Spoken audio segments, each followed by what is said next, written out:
Hello જય દ્વારકાધીશ બધા મિત્રોને મિત્રો આખું રબારીને સ્વાગત છે તમારું રબારી વ્લોગરમાં। મિત્રો જોઈ શકો છો આપણી બધી ભેંસો ખેતરમાં આવી ગઈ ચરવા।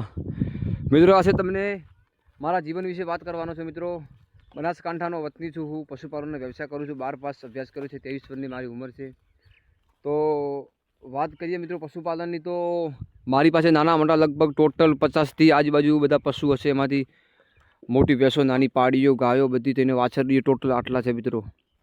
તો 2021માં મિત્રો આપણું દૂધ થતું હતું દિવસનું 20 લીટર આજુબાજુ। આજે 2026માં દિવસનું 200 લીટર દૂધ ભરાવું છું મિત્રો। હું પહેલાં હું ભણતો તો મારા ફાધર એકલાથી બધું કામ થતું નહોતું અને નોકરી બી બહુ ભરતી મારી પણ ક્યાંય મેળ ના આવી નોકરીમાં। ત્યારબાદ મેં આ ભેંસોનો ધંધામાં મિત્રો ચાલુ કર્યું। તો આજે મારી પાસે લગભગ નાના મોટા ટોટલ આટલા પશુઓ છે। દિવસનું 200 લીટર આસપાસ દૂધ ભરાવું છું। અત્યારે 12 મહિનામાં 3 મહિના મારું દૂધ બિલકુલ ઘટી જતું હોય છે। દિવસનું 50 લીટર હોય છે। બધી ભેંસો છે એટલે ભેંસો 3 મહિના બધી ગાભણ એટલે કૂદી જતી હોય છે, પાછી ફરી જ વિયાતી હોય। તો અત્યારે બધી ભેંસો ગાભણ છે, 2 વિયાઈ ગઈ છે। હવે મહિના 1.5 મહિનામાં મારી 19-20 ભેંસો, 5થી 6 ગાયો, ટોટલ 24થી 25 બધા પશુઓ મારા વિયાવાના છે મિત્રો।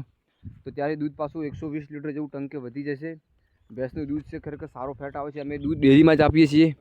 તમે જોઈ શકો છો આપણી પાસે ભેંસો સાદી છે મિત્રો, જોઈ શકો છો આપણી પાસે આ નાની પાડીઓ છે, આ બધી ભેંસો છે, ભૂરી છે, કાળી છે બધી।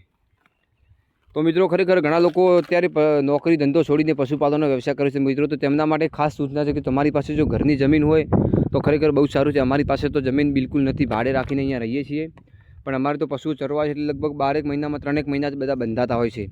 ચોમાસાના મિત્રો આ ડુંગર જોઈ શકો છો, આ ડુંગર ઉપર ચોમાસાની મારા પશુઓ બધા ચરવા જાય। ચોમાસું પૂરું, શિયાળો બી ચરવા જાય, માત્ર ઉનાળાના ઘરે હોય છે।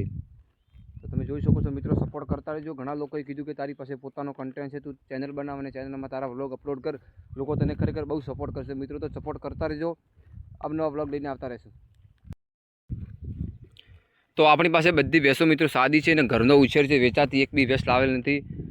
આજથી 7 થી 8 વર્ષ પહેલાં આપણી પાસે લગભગ 2 થી 3 જ ભેંસો હતી। ધીમે ધીમે પાડીઓ થઈ અને ઉછેર કર્યો, સેવા કરી, ધીમે ધીમે વધી ગઈ। તમે જોઈ શકો છો અત્યારે બધી ભેંસો ખેતરમાં ચરવા આવી ગઈ। ચોમાસું છે, ડુંગર લીલો થઈ ગયો છે। અત્યારે તો વરસાદની બહુ તંગી છે અમારી બાજુ। વરસાદ બનાસકાંઠા જિલ્લામાં લગભગ 10 દિવસથી બિલકુલ વરસાદ છે જ નહીં। તમે જોઈ શકો છો આપણી બધી ભેંસો ચરે છે।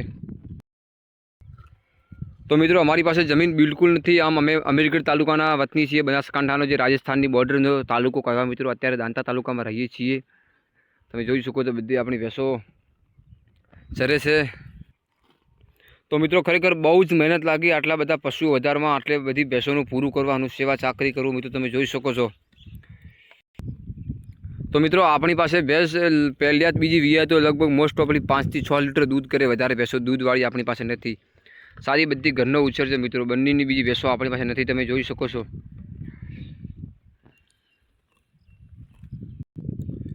તો મિત્રો આ આપણે નવી શરૂઆત કરી છે, આ ચેનલ રબારી વ્લોગર મારી ચેનલ છે। આમાં હું અવનવા વ્લોગ નાખતો રહીશ। અત્યારે ચોમાસું આવશે તો ડુંગર ઉપરના તમામ હું વ્લોગ બનાવીશ। જો મિત્રો નવા હો તો મારી ચેનલને સબસ્ક્રાઈબ જરૂરથી કરજો, અવનવા વ્લોગ આવતા રહેશે અને સપોર્ટ કરજો મિત્રો। તમારો સપોર્ટ રહેશે તો અવનવા વ્લોગ લઈને આવતા રહીશું। જય શ્રી કૃષ્ણ।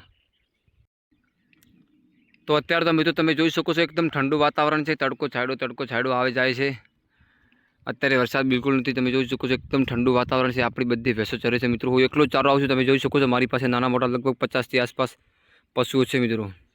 તો મિત્રો સપોર્ટ કરતા રહેજો, અવનવા વ્લોગ આપણે લઈને આવતા રહીશું મિત્રો। હજી શરૂઆત કરી છે। મારી પાસે ફોન નાનો છે તો એનું રિઝલ્ટ બરાબર ચોખ્ખું નથી, અવાજ બી બિલકુલ બરાબર નથી આવતો। તો મિત્રો સપોર્ટ કરતા રહેજો, ભૂલ ચૂક થાય તો માફ કરજો અને ચેનલ સબસ્ક્રાઈબ જરૂરથી કરજો।